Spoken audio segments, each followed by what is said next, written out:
Great. Thank you, Mr. Chairman. And thank you, Mr. Secretary, for being with us. My main concern is, I think, what people are looking at the economy. First, the first 100 days, low stock markets, and it's Richard Nixon, not usually a measure people are shooting for. On tariffs, the fact that last year we had an effective rate of about 2.5%. I think the Yale Budget Lab, and I believe you went to Yale, has said that effective rate is closer to 28%, the highest since 1901.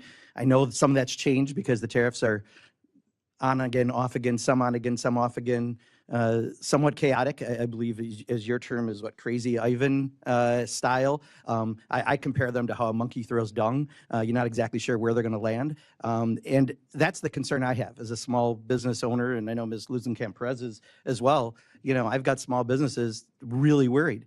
You made a comment about while cargo volumes have dropped 60%, you see this as a temporary detox. But for a small business that's getting by day to day, that's much bigger. You talked about Main Street.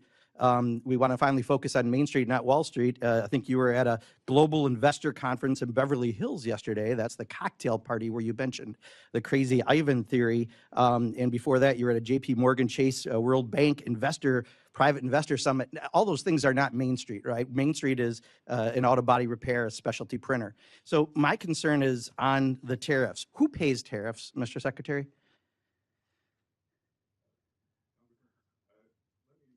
No. Answer the questions I asked, please. I only have 5 minutes. Who pays tariffs? Sorry? Well, who pays tariffs? Sorry, Mr. Secretary, please. Excuse me. The question is very simply, who pays tariffs, Mr. Chairman? I'd like him to answer that question. Well, He wants to answer other questions. Well, Congressman, if the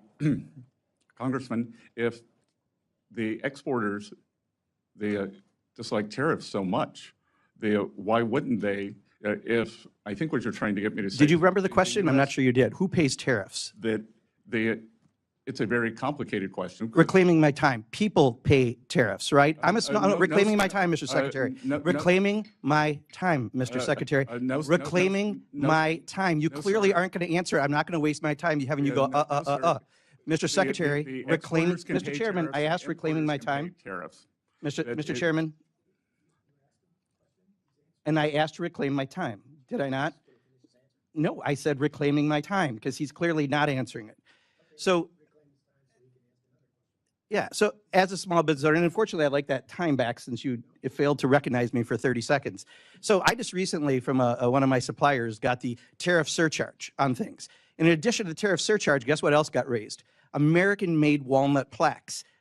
That has nothing to do with tariffs, but companies take advantage and do that. So right now, we are getting screwed right and left because of the indiscriminate use of tariffs. That's the reality for Main Street. And you go off to Beverly Hills for private investor conferences and talk about Crazy Ivan theories. Answer that. What is the Crazy Ivan theory of tariffs that you mentioned at the summit? Well, first of all, sir, I've had meetings with more than 50 small lenders. So I want to clarify that. I would also say that in game theory, strategic uncertainty, of which you seem to like the name Crazy Ivan. Well, it's your words, correct? Didn't you use Crazy Ivan at the? Well, you've used it 5 times. And that's the question, Mr. Chairman. I am saying the strategic uncertainty is part of negotiations. That should we say, okay, here's what we'll accept. Please take this. Okay, I've got your answer. Thank you. I'm going to reclaim my time again. So for a small business, we don't have that luxury, right? When the ports are empty in California, and we can't get goods and people are stocking up for Christmas goods.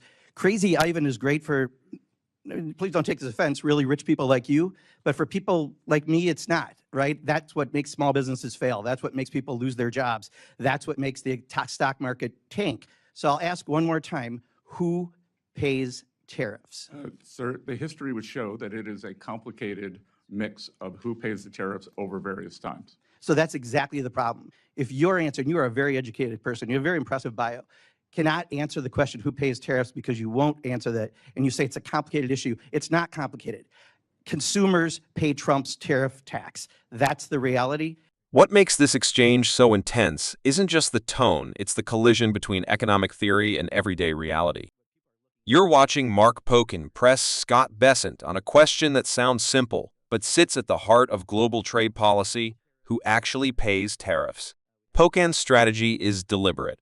He strips away all the complexity and forces the issue into a single, repeatable question. That's not because the answer is literally simple, it's because politically, clarity matters more than nuance. When he keeps asking who pays tariffs, he's trying to expose a gap between how policymakers talk about tariffs and how people experience them in real life.